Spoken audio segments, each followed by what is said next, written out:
The month of October is fast approaching, and that means a very busy month for artists that choose to participate in art challenges.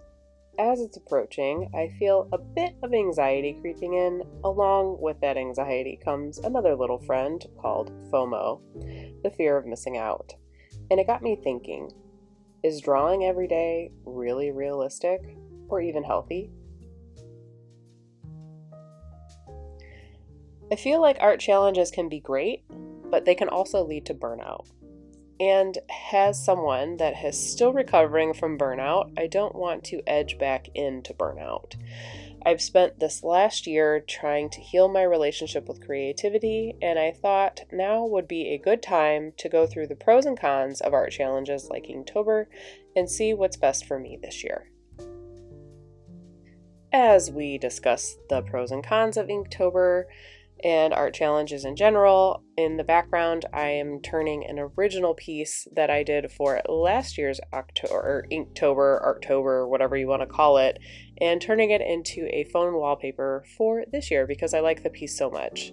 I will have a card pop up if you would like to check out the original video. And now let's move on to the discussion. I think we should start with the cons. Please keep in mind that these are my pros and cons, and this is how I feel personally and with my family life and things like that. So my pros and cons may differ from your pros and cons, and I just want to make that perfectly clear before we get started. So now that that's out of the way, let's begin. My first con is that there is no time for anything else. When I am doing Inktober, to be fair, as a content creator, I feel like doing Inktober is different than just doing Inktober as an artist.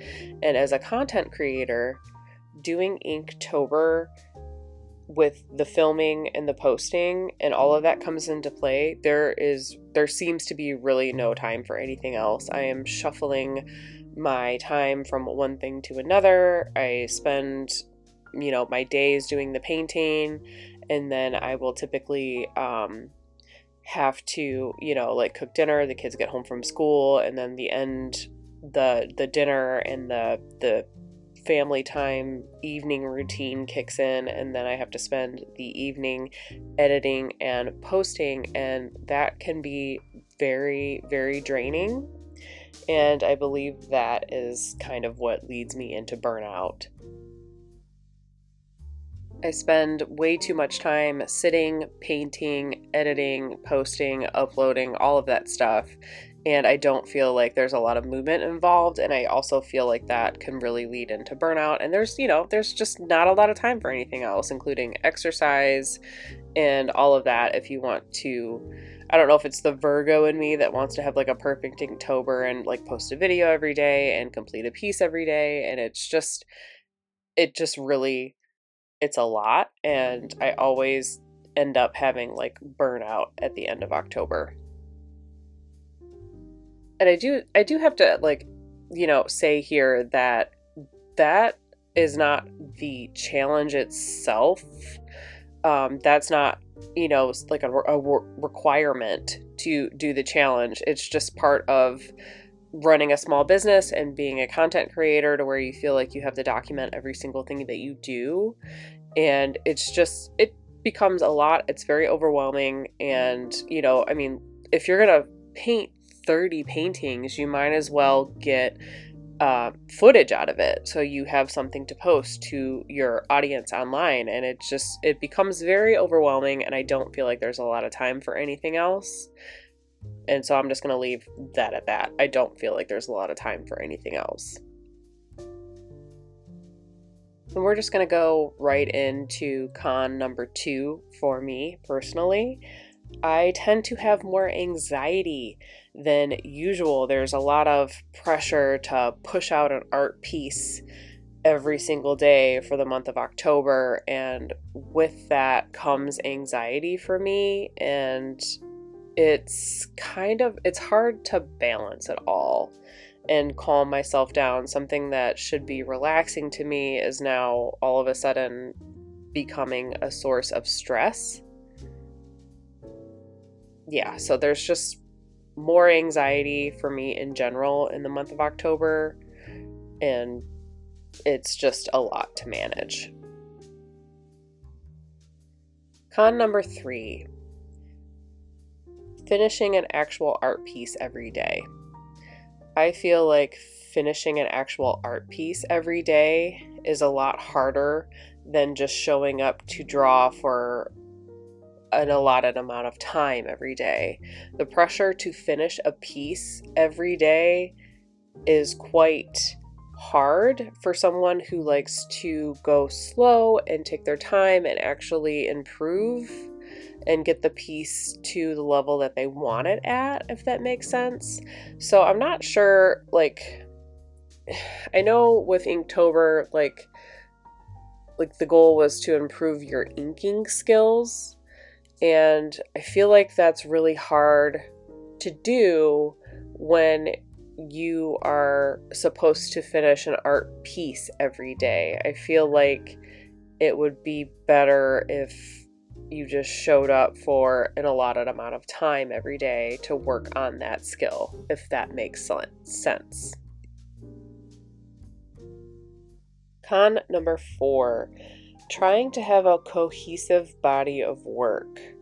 I feel like that's very, very challenging when you're also trying to work on your skills and trying to just improve your art. Having a cohesive body of work, trying to put together a cohesive body of work like it's a portfolio.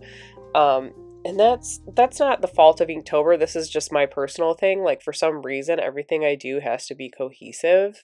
And for some reason, I like to associate that with art challenges, because it's like, 30, 31 paintings of, I tend to pick a theme instead of follow the prompts, which I will get to the prompts in another con. But yeah, trying to have a cohesive body of work for a whole month tends to be a little trying, especially when you have ADHD like myself. Con number 5, art supply hauls. I don't know how consumerism just got involved in art challenges, but sometimes when you go about a new challenge, you feel like you need a new set of supplies to complete the challenge, and realistically, you don't, but there's a lot of pressure online, and I have made an art supply haul video before for Inktober, and it's, it's exciting, but also not necessary, but there is some pressure to buy new supplies for a specific challenge. Con number 6, comparing yourself to other artists.